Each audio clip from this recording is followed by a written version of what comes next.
The sun was setting over Willow Creek, a quiet suburban neighborhood in Boise, Idaho, in the summer of 2023, when I thought my world was about to shatter.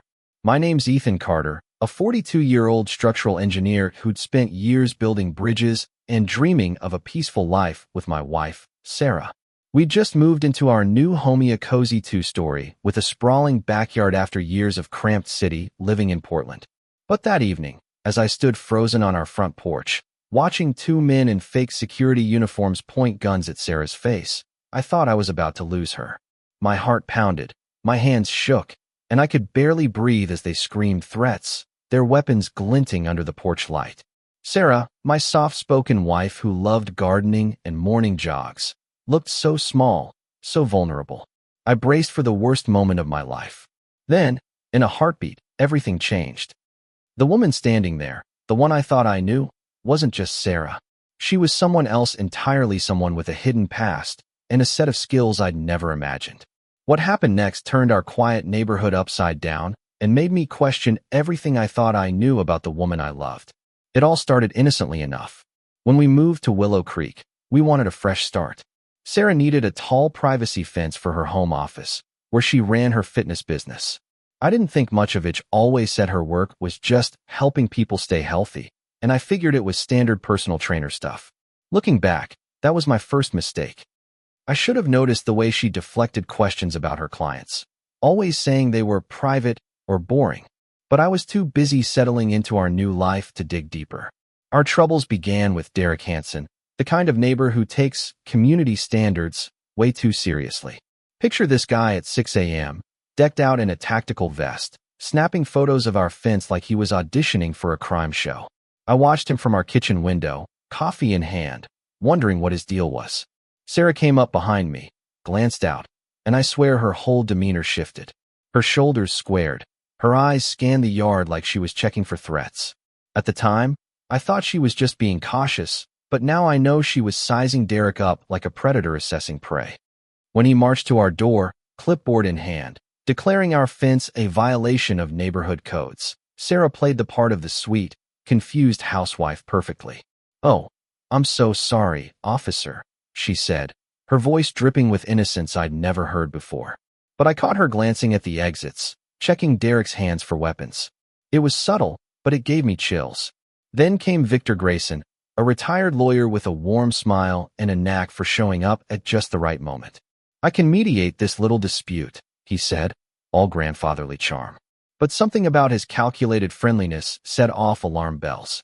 Derek, meanwhile, was measuring our fence with a cheap ruler, muttering about it being 6 inches too tall, despite our city permits proving otherwise. He kept throwing around phrases like security risks and targeting Sarah specifically, saying, "Your wife's attitude is a problem." I stepped in, my protective instincts flaring. "Don't talk to her like that," I snapped, but Sarah touched my arm gently. "Let me handle this, honey," she said, already recording the interaction on her phone while pretending to check texts. I thought she was being too passive, but she was building a case, something I wouldn't understand until much later. The harassment escalated quickly. Derek started driving by our house in a beat-up SUV with flashing yellow lights, like some wannabe cop. He'd document everything: our trash cans out too early, Sarah watering her roses during drought restrictions that didn't exist. The guy was obsessed, and he wasn't subtle.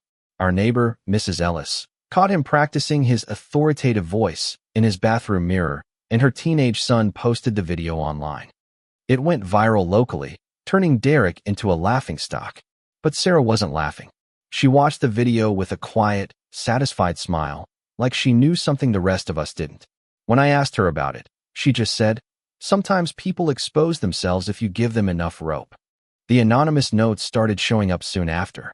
Scrawled in Derek's childish handwriting, they said things like, "Your fence is ugly, and so is your attitude." Sarah laughed them off, but she bagged each one like evidence, storing them in a folder labeled case file. When I asked why she was so meticulous, she said, "You never know when you'll need proof." Her confidence unnerved me. This wasn't the Sarah I knew, the one who baked muffins for the neighbors. This was someone who moved through our house like a soldier, checking locks and windows with military precision.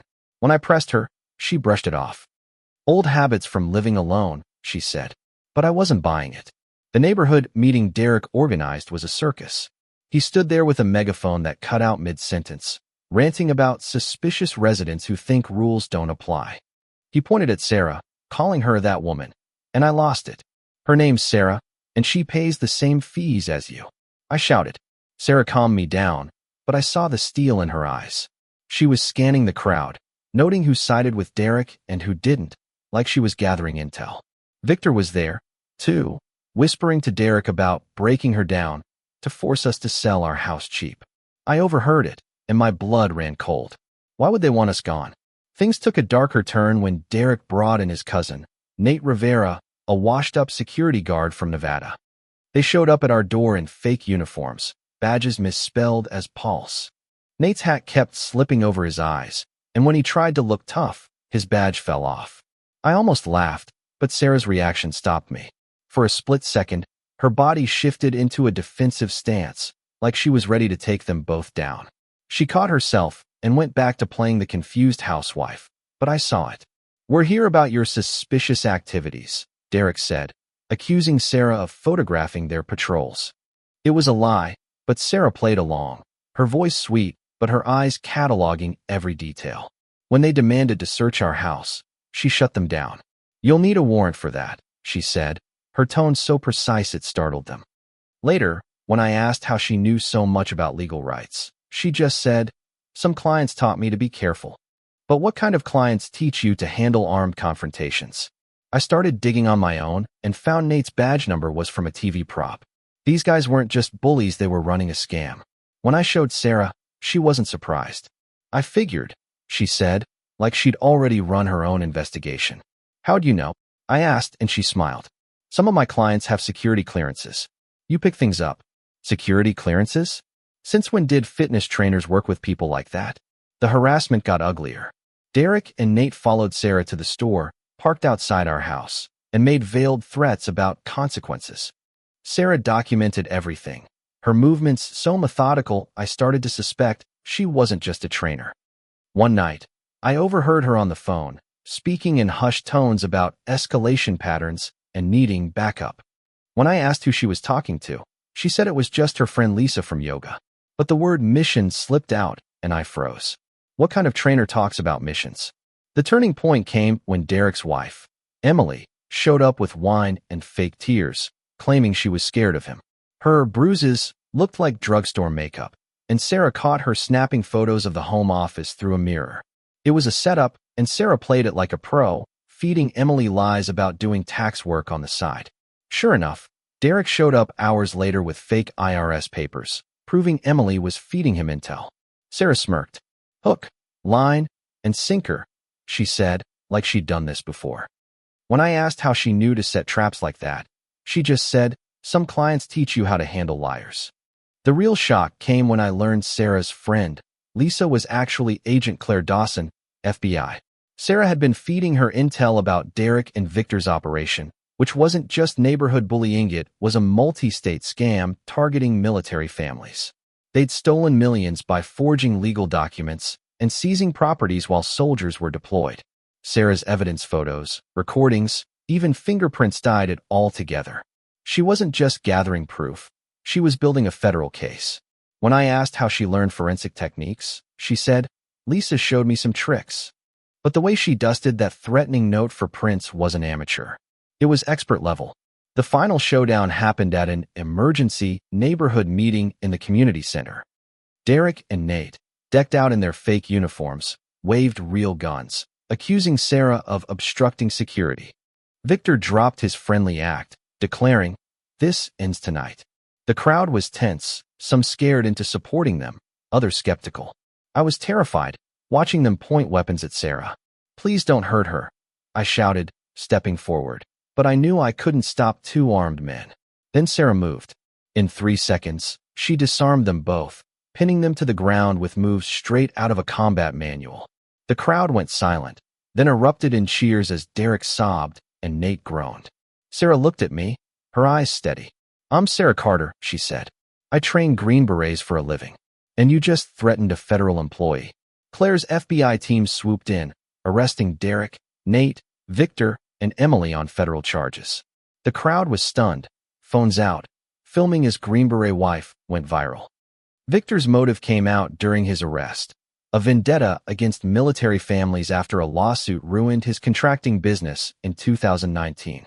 He'd been targeting people like Sarah Strong, connected, respected for revenge.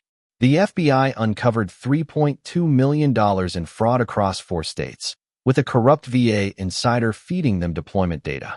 Derek got 7 years, Nate 4, Emily 5, and Victor 18, with massive restitution orders. Our neighborhood transformed overnight. The HOA was overhauled, and Sarah started teaching free self-defense classes, her waiting list a mile long. The Army gave her a commendation for her role in the bust, and I stood there, awestruck, as neighbors realized they'd been living next to a hero. Learning Sarah had been protecting me and our country for 15 years while letting me think I was the protector was humbling. "I couldn't tell you," she said. "My clearance, my job, the safety of the soldiers I train, it all depended on secrecy." I loved her more for it. The viral video of her takedown hit 6 million views, inspiring military spouses nationwide to share their own stories of hidden strength. Our quiet street became a symbol of resilience, and that fence? It's still there, a reminder of the day I learned my wife was a badass. So what do you think? Could you handle discovering your partner's been hiding a life like Sarah's? Would you trust them to keep such a massive secret, or would it break your bond? And what about Victor's revenge? Does his grudge justify targeting innocent families? Or is he just a villain who got what he deserved? Drop your thoughts below, hit that like button, and subscribe for more stories of ordinary people with extraordinary secrets. You never know who's living next door or what they're capable of.